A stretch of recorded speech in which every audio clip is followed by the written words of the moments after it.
selama ini kalian ngaji cerita Musa atau menjadi Musa? Cerita Muhammad atau menjadi Muhammad? Cerita Yunus atau menjadi Yunus? Kasihan deh lo. Ingin jadi orang beruntung? Saya kasih tahu resepnya. Kalau ingin jadi orang beruntung, satu, kata Allah. Mana yang paling bagus? Cerita Musa atau menjadi Musa? Jawab yang betul. Cerita Musa atau jadi Musa? Kalau cerita Musa dapat apa? Dongeng tentang Musa. Kalau jadi Musa dapat apa? Dapat pengalaman seperti yang dialami Musa. Bisa membedakan mana pembenaran, mana kebenaran? Oke, selama ini kalian ngaji cerita Musa atau menjadi Musa? Cerita Muhammad atau menjadi Muhammad? Cerita Yunus atau menjadi Yunus? Kasihan deh lo. Tapi ngaku-ngakunya sudah mencapai kebenaran. Ya Allah. Clear sampai sini? Oke. Gimana? Tersentuh sedikit? Kalau ada tersentuh sedikit udah bagus tuh. Masih ada tanda-tanda kehidupan itu. Nah, itu sebabnya kita harus mencari tali Allah. Sudah tahu tali Allah? Sudah tahu tali Allah? Saya tanya dari tadi banyak gak taunya. Makanya Allah mengatakan, lihat saya. Wa'tasimu bihablillah. Wa'tasimu bihablillahi jami'a. Wala tafarroku. Wazkuru nikmatallahi alaikum. Idh kuntum a'daan. Fa'allafa baina qulubikum. Fa asbahtum bi ni'matihi ikhwana wa kuntum ala syafa khufratin minan nar fa anqadakum minha kadzalika yubayyinullahu lakum ayatihi la'allakum tahtadun. Mengerti? Jawab dong. Sering baca ayat ini. Kenapa? Kalau baca ayat sendiri tidak pernah bertanya. Tanya sama kamu, mengerti? Gitu. Kalau gak mengerti ya saya jelaskan sekarang. Wa'tasimu bihablillah, dan berpegang teguhlah kamu semuanya kepada tali Allah. Habl itu tali. Yang luar biasa, lihat saya semuanya.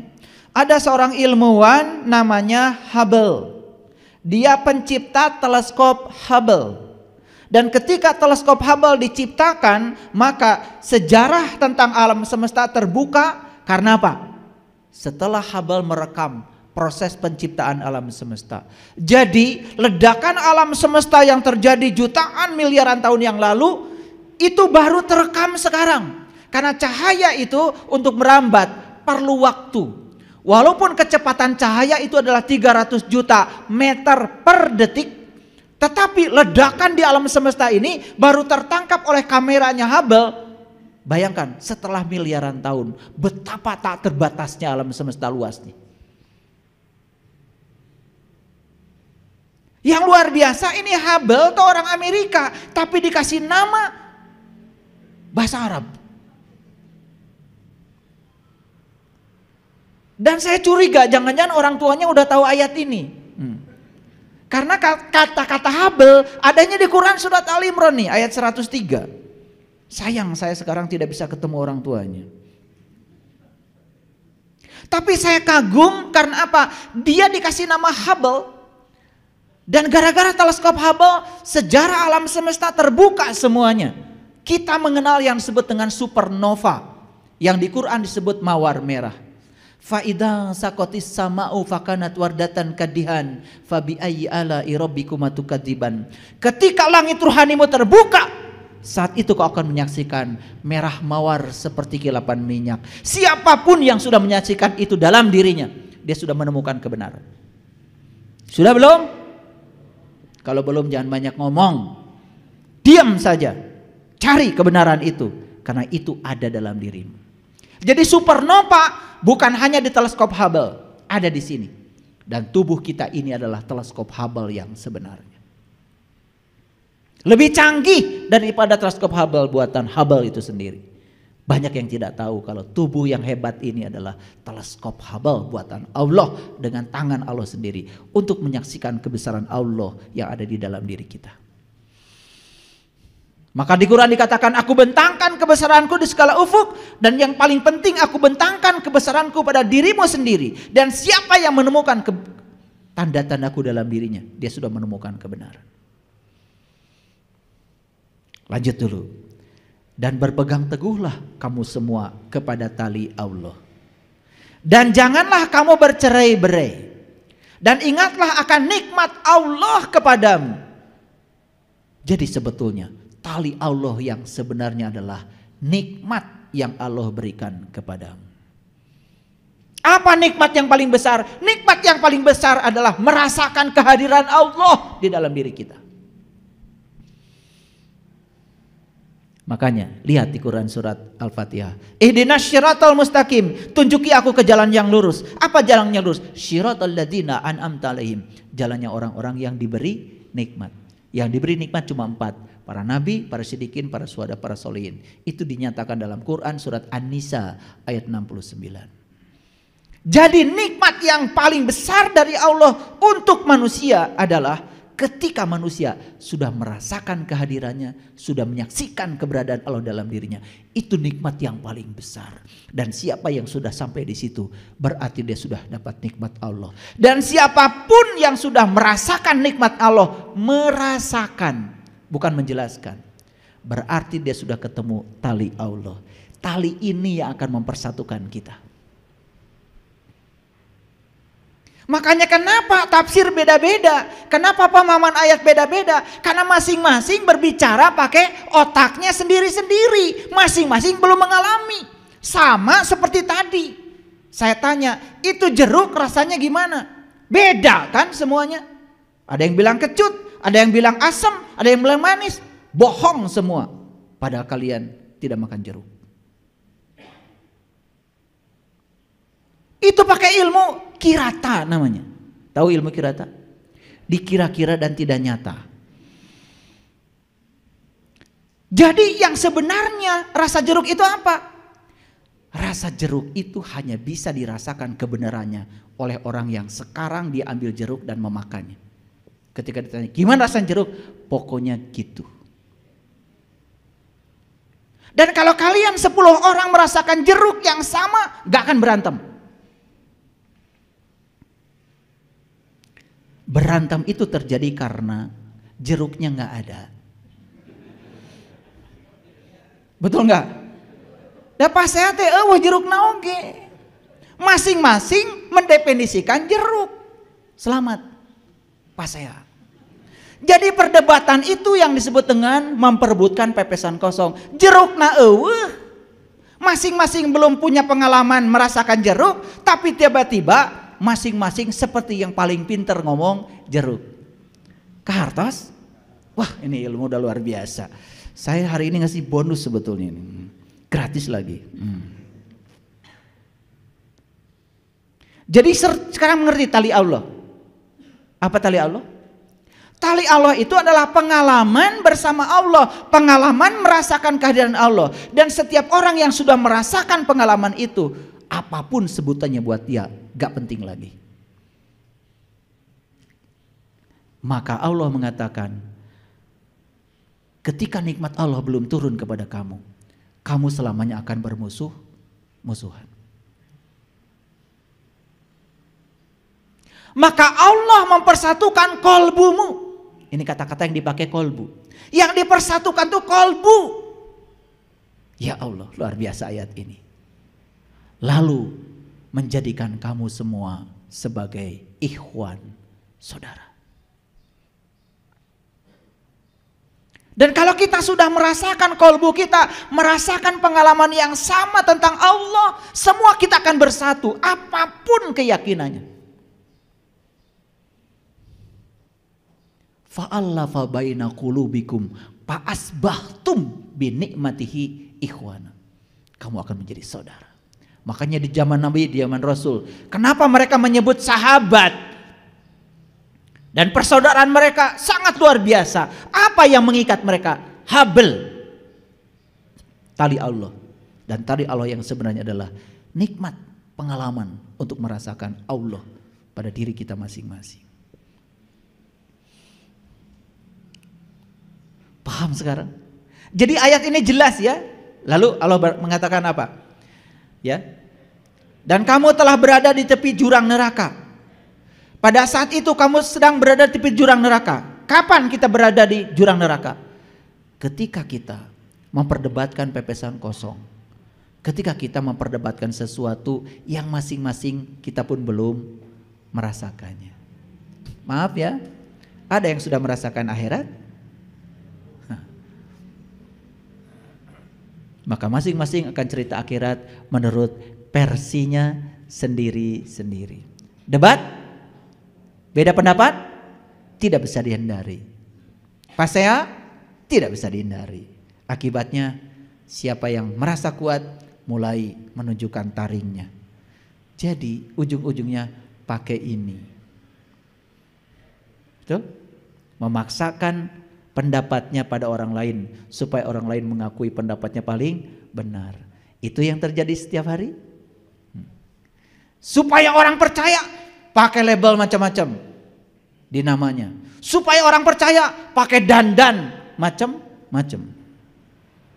Ya? Ke pasar baru dulu. Biar kayak wali. Wali murid maksudnya. Lalu Allah menyelamatkan kamu daripadanya. Apa yang menyelamatkan Allah? Apa yang menyelamatkan kamu? Yang diberikan Allah. Nikmat. Makanya nikmat hanya diberikan pada 4 golongan. Para nabi, para siddiqin, para syuhada, para sholihin. Jadi kalau kalian bikin rumah baru, jangan sok-sokan tasakur bin nikmat. Jangan pakai Arab. Buat ram di rumah baru. Gitu undangannya. Jelas. Tidak ada di Quran rumah baru itu nikmat, nggak ada. Karena yang dapat nikmat cuma 4, para nabi, para siddiqin, para syuhada, para sholihin. Yang punya rumah baru nggak ada golongannya. Kan kita sudah terbiasa kan ngaku-ngaku tasyakur bin nikmat, rumah baru. Gaya. Nggak ada di ayatnya. Orang yang punya rumah baru nggak masuk golongan dapat nikmat itu. Ya, itu biasa ya, biasa.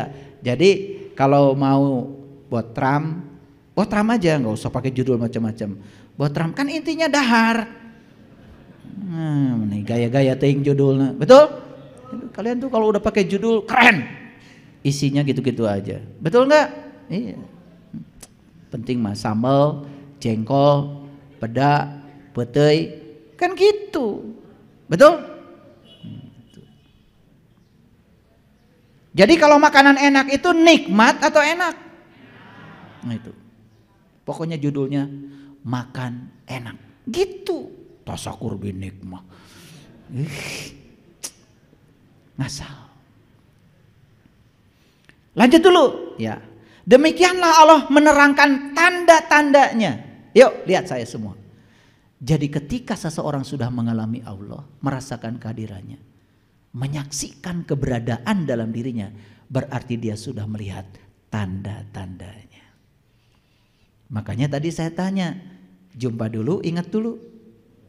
Jumpa dulu dong, baru ingat. Jadi kalau sudah jumpa dengan tanda-tandanya, baru bisa mengingatnya. Masuk akal? Oke. Maka Allah bilang di Quran, agar kamu mendapatkan petunjuk. Ayat ini keren sekali. Udah ketemu sekarang hablum minallah, wa tasimu bihablillah. Sudah ketemu tali Allah? Apa tali Allah? Nikmat, merasakan. Sudah bisa merasakan? Yuk, yang belum merasakan, rasakan. Begitu sampai di dimensi rasa, kita nggak berantem lagi. Maka Allah akan jadikan kamu menjadi ikhwan. Fa asbahtum bin nikmatihi ikhwan. Wah. Jadi kalau Quran dibedah keren ya. Keren enggak? Keren. Makanya Allah bilang wal takum minkum ummatun yad'una ilal khair wa ya'muruna bil ma'ruf wa yanhauna 'anil munkar wa ulaika humul muflihun. Ingin jadi orang beruntung? Ingin jadi orang beruntung?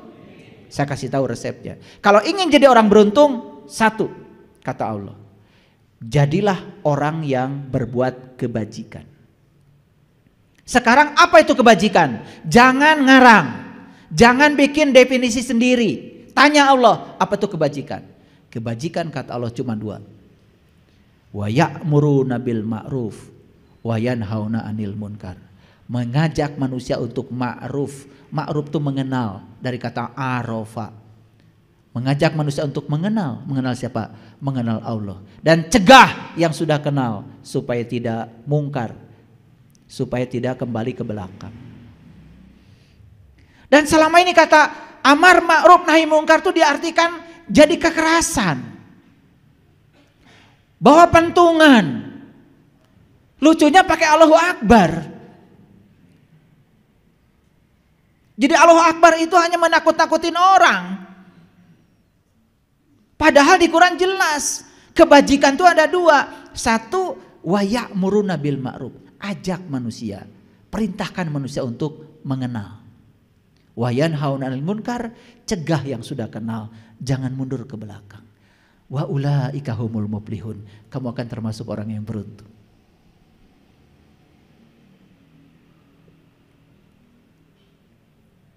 Makanya dalam Quran surat Al-Baqarah ayat 176, catat aja ayat-ayatnya.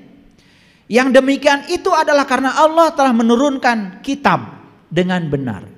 Dan sesungguhnya orang-orang yang berselisih tentang kitab itu benar-benar dalam penyimpangan yang jauh. Masih ingat tadi kenapa berselisih? Karena masing-masing hanya berbicara pengetahuan konsep. Masing-masing belum mengalami pengalamannya. Sedangkan kitab sendiri kan artinya adalah kalamullah. Kalam itu sifat, Allah itu adalah zat. Jadi kalamullah yang sebenarnya adalah Allah itu sendiri. Jadi kitab yang sebenarnya adalah itu. Nabi Muhammad pada saat itu melihat kitab, itu kitabnya. Kitab sejati yang ada dalam dirinya. Kan waktu itu Quran belum ada. Beliau tidak melihat tulisan. Ya, tetapi kemudian ya setelah beliau berhasil membaca kitab sejati, kemudian beliau menerima wahyu. Kemudian wahyu itu kemudian sekarang berwujud menjadi Al-Quranul Karim. Tapi yang dibaca oleh beliau itu adalah kitab. Kitab itulah kalamullah. Iqra bismi rabbikal ladzi khalaq. Yang diikra oleh beliau adalah Tuhan yang telah menciptakan. Paham sampai sini? Oke. Yang demikian itu karena Allah telah menurunkan kitab dengan benar, dan sesungguhnya orang-orang yang berselisih tentang kitab benar-benar dalam penyimpangan yang jauh. Itu yang dikatakan di Quran, lafi shikokim ba'id, ba'id, ba'id. Karena orang Sunda mah, bararaid. Dari bahasa Arab, ba'id itu jauh, Kasabrang ke Palembang, ba'id, ba'id, gitu. Itu dari bahasa Arab, ba'id itu jauh sekali. Makanya kita sering baca ketika baca doa itu, Allahumma ba'id baini wa baina khotoyaya kama ba'adta maidal masyriki wal maghrib. Ya Allah, jauhkan aku dengan kesalahanku seperti engkau menjauhkan timur dan barat. Gitu. Suka baca itu kan? Gak ngerti juga. Jadi kenapa perselisihan terjadi? Karena masing-masing baru berbicara kitab dalam konsep, belum berbicara kitab sebagai sebuah pengalaman nyata dalam diri. Paham? Oke.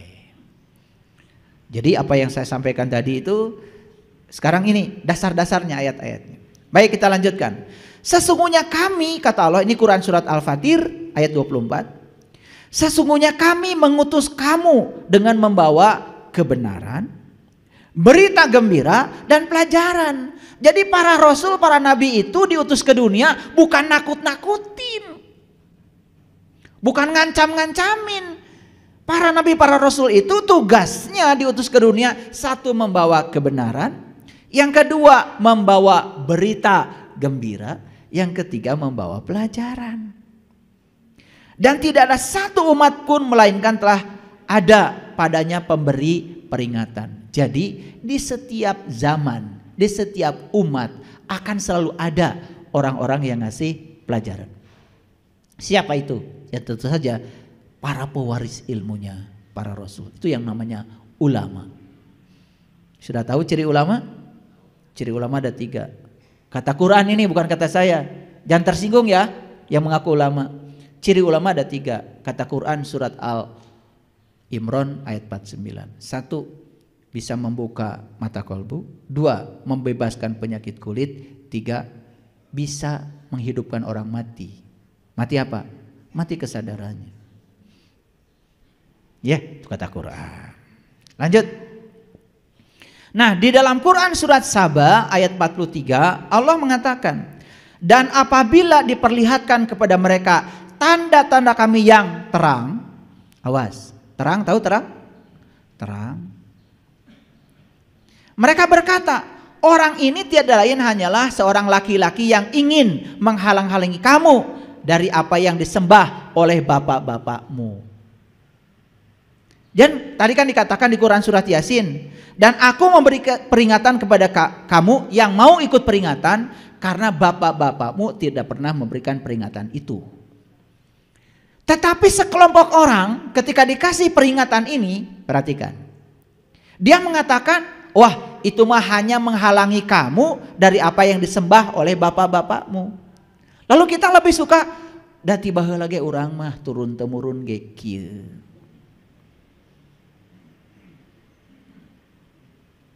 Sehingga ketika diajarkan sesuatu yang benar itu, dia tidak mau, dia menolak. Nanti sampai di rumah baca lagi Quran surat Al-Fatir ini, surat Saba ini ayat 43. Ini tiada lain adalah kebohongan yang diada-adakan saja. Malah bilangnya ini adalah kebohongan. Ah, eta mah diaya-aya we, kan gitu. Dan orang-orang kafir berkata kepada kebenaran, tatkala kebenaran itu datang kepada mereka, ini tiada lain hanyalah sihir yang nyata.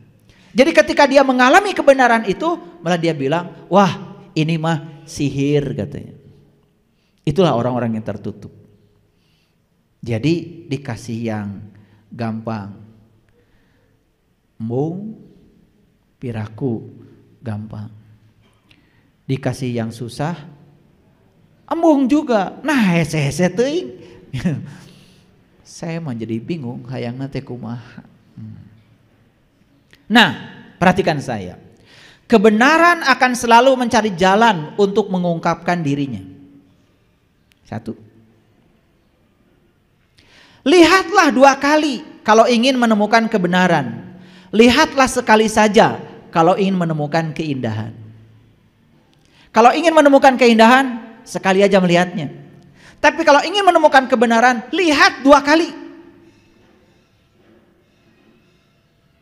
Makanya banyak orang melihat tetapi tidak memandang. Ningali gunung teh gunung we bungkul.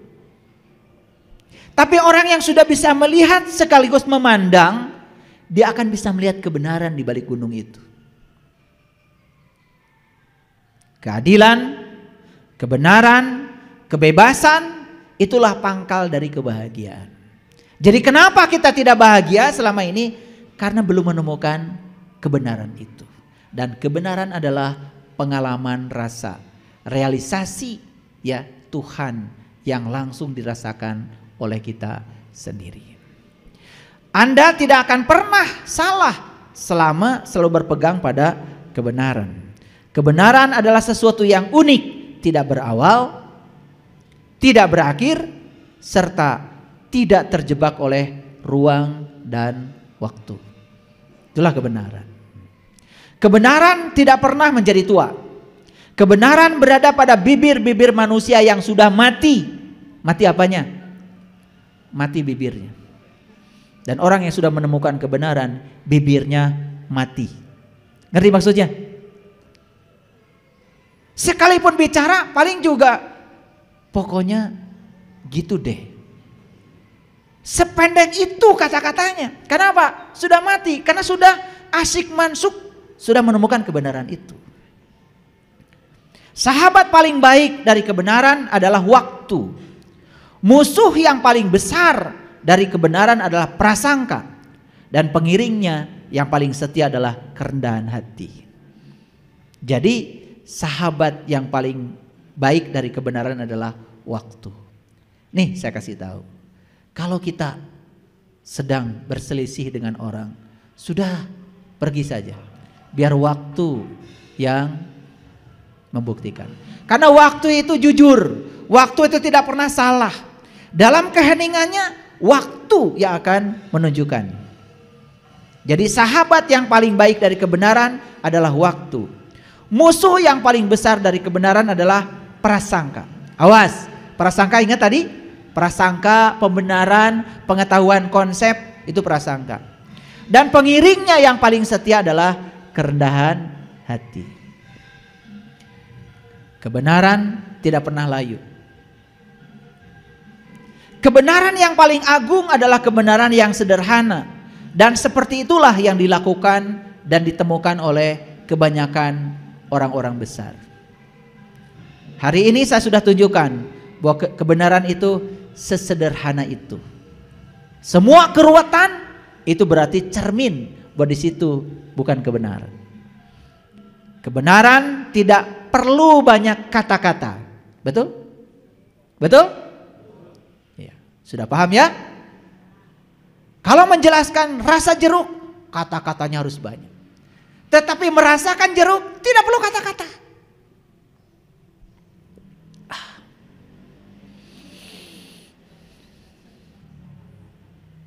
Senang mana kalian? Senang kata-kata atau pengalaman? Bohong. Selama ini lebih senang kata-kata. Makanya di Quran dikatakan, innal ladzina kafaru sawaun alaihim a andartahum am lam tumdirhum la yu'minun. Sesungguhnya orang-orang yang tertutup mata kalbunya, dikasih peringatan, tidak dikasih peringatan, tidak juga akan terbuka mata kalbunya. Peringatan kata-kata bukan?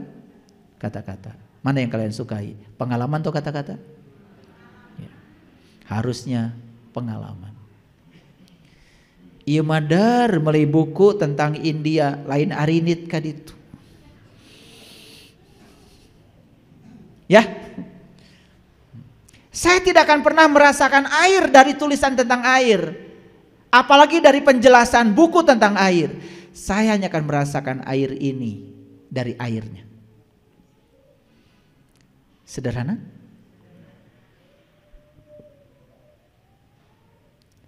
Jadi kebenaran tidak perlu banyak kata-kata. Di mana tidak ada kebenaran, di situ tidak ada kebaikan. Jadi kenapa?